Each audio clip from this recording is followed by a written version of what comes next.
रविवार pulse polio कार्यक्रम पेंठगड़ा आयुष्मान आरोग्य मंदिर रे जिला मुख्य चिकित्साधिकारी डाक्तर अक्षय कुमार शतपथी उपस्थित रही शुभ उद्घाटन करथिले।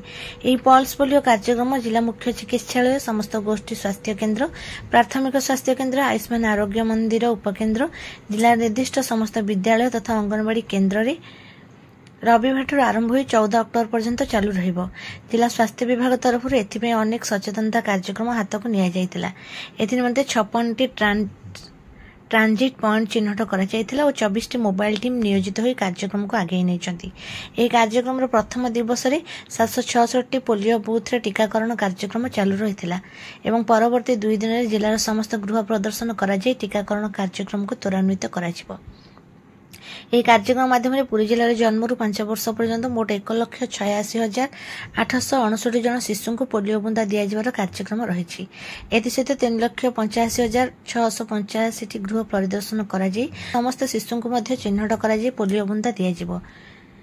एही जिला स्तरीय उद्घाटन में जिला प्रकल्प अधिकारी श्यामसुंदर त्रिपाठी डॉक्टर लालमोहन हो सौम्याश्री महाराणा किशोर चंद्र शेखर प्रसाद दास लोकनाथ महापात्र वेणुधर नायक संदीप बरण ओझा प्रतीक श्रीचंदन आलोक कुमार सेनापति मनोज कुमार पंडा प्रमुख उपस्थित थिले। डीवीएलएम त्रिलोचन परडा कार्यक्रम को सफलतार सहित परिचालना करथिले।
दियो दियो दियो पुआ बुली जाए